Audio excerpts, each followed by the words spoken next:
At Thanksgiving dinner, my sister suddenly stood up and declared, "We took a vote, and you're no longer part of this family." The room erupted in cheers. I let out a quiet chuckle and said, "In that case, you probably won't be needing this." I calmly placed a folder on the table. The moment she opened it and saw what was inside, she lost it, screaming loud enough to silence the entire room. "Hey, Reddit, before we dive in, make sure to watch this story all the way through. It's one of the most intense family betrayals we've ever covered. And if you enjoy dramatic Reddit-style stories, don't forget to subscribe." Now let's get into it. Thanksgiving at my parents' house used to mean warmth, laughter, and too much food. But over the last few years, it had turned into a cold performance of forced smiles and thinly veiled jabs, all aimed at me. I used to think I was imagining it, but last year was the moment I finally accepted the truth. I wasn't one of them anymore. I had become a stranger in my own family. It started when my father passed away 3 years ago. He left behind a modest estate, a few properties, some investments in the family business. I was the one who stayed behind to help run it. While everyone else moved on, I was in the trenches, handling paperwork, navigating probate, keeping the business afloat. Not once did they ask how I was doing. Not once did they offer to help. My older sister Jenna always had a flair for control. She saw herself as the queen bee of the family. She'd host brunches, organize birthdays, post everything online like we were one big, happy unit.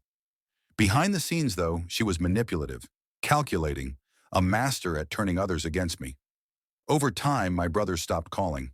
My cousins unfollowed me. Even my mother, fragile since Dad's death, became colder, always parroting Jenna's opinions. I kept my distance but never missed a holiday, maybe out of habit, maybe out of hope. This year I arrived right on time. Pumpkin pie in one hand, a folder tucked under my arm. I wasn't expecting warmth. I wasn't even expecting civility, but I didn't expect the ambush either. Dinner began in awkward silence. I got a few nods, a few forced hello. Jenna, of course, was radiant, dressed like she was hosting a cooking show. The turkey was carved, plates were passed, wine poured, and then, just as people were starting to eat, she stood up and clinked her glass. "I have an announcement," she said with a sweet smile, "one that's been a long time coming." I took a sip of water, waiting. She turned toward me like I was a guest who had overstayed their welcome. "We've all talked," she said, motioning to everyone at the table, "and we've come to a decision. We took a vote, and we've decided you're no longer part of this family." There was a pause. I looked around. My mother kept her eyes down.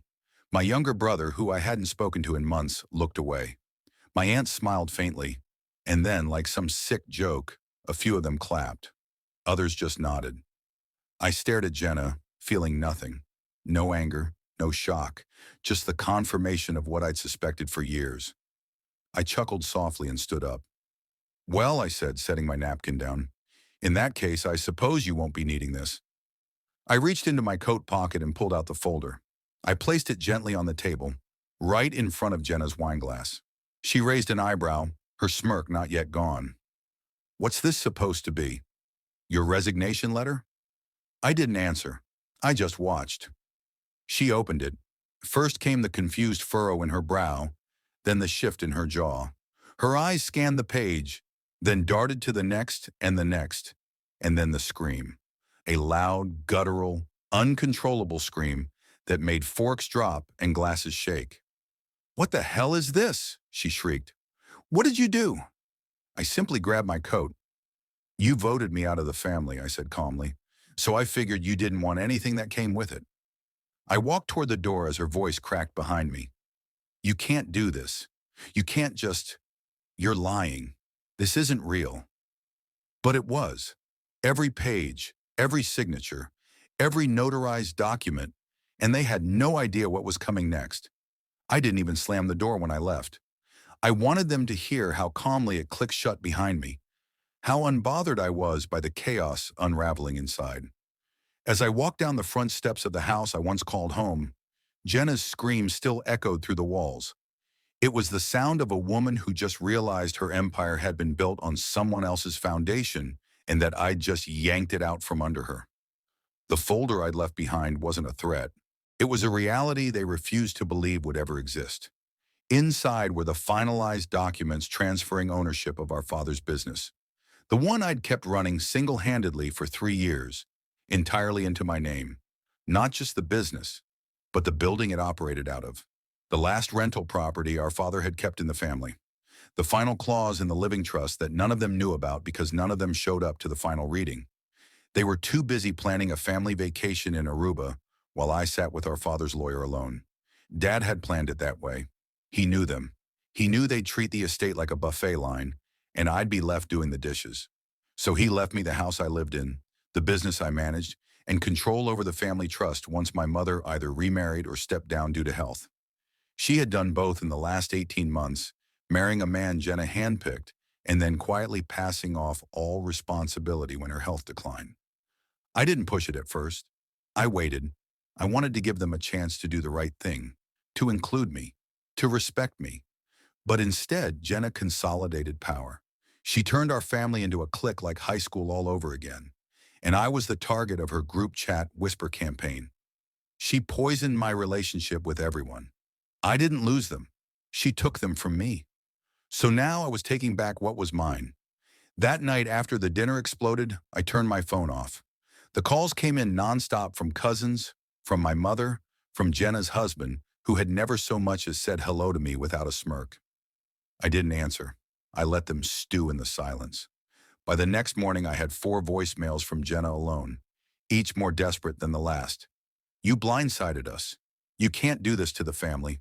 We'll fight this. You're evil. But then came the text from her husband, Drew. Short, cold. We need to talk. In person. I didn't respond. Instead, I forwarded everything to my lawyer. 2 days later, Jenna tried to walk into the office, the business she once referred to as that old mess Dad left behind. She strutted into the lobby like she still owned the place, only to be told very politely that she wasn't authorized to be on the premises. Security had been briefed. Her face was flagged. She didn't take it well. That same day, my mother showed up at my house, alone, no warning. I almost didn't open the door, but something in me still wanted to believe there was a sliver of maternal instinct left in her. She looked tired, older, smaller. I didn't vote, she said quietly. I didn't say anything. She stepped into the living room and sat down on the edge of the couch like she didn't belong. Maybe she didn't. I didn't cheer. I didn't clap. But you didn't speak up, I finally said. She looked away. After a long pause, she whispered, "Why did you do it like that?" I could have given her 100 answers. Because they humiliated me. Because they treated me like dirt. Because they laughed when they pushed me out of the only thing I had left. But the truth was simpler than that. I gave them 3 years to treat me like family, I said. They used every one of those years to treat me like garbage. So I gave them exactly what they asked for. She nodded slowly. Then she left. No hug, no words of comfort. Just silence, like always. By the end of the week, the ripple effects had reached everyone. Jenna's lifestyle, the expensive house, the multiple vacations a year, the luxury SUV, all of it was subsidized through business dividends and rental property profits. With her access revoked and payments frozen pending audit, the ground beneath her began to shake. Her emails turned from rage to panic, from threats to apologies, and then, finally, to begging. Please don't do this. You're still my brother. Please. I didn't mean for it to go this far. I didn't respond. Instead, I sat at my desk, looked out the office window at the quiet street below, and thought about all the times I was told I was too sensitive, too dramatic, or not a team player. I thought about every birthday I spent alone, every family photo I was cropped out of, every dinner I was told was just for immediate family. Now they were learning what it meant to be on the outside. But this wasn't revenge. Not yet. 3 weeks after Thanksgiving, Jenna put her house up for sale.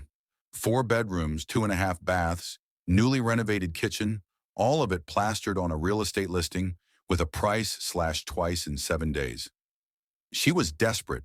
Her husband had lost his access to the business credit line I had closed the week before. Their lavish lifestyle, the one they flaunted in every holiday card and Instagram post, had been running on fumes. And now the tank was dry. Meanwhile, the office was quiet, peaceful. My staff, who had always felt like family to me in ways my blood relatives never did, finally had the resources they needed. I gave everyone a raise, restructured the work schedule, funded a full tuition scholarship for our intern who worked part-time while taking care of his sick mother. The team was thriving. The business was booming. But at home, something gnawed at me. This victory didn't feel clean. It didn't feel like justice.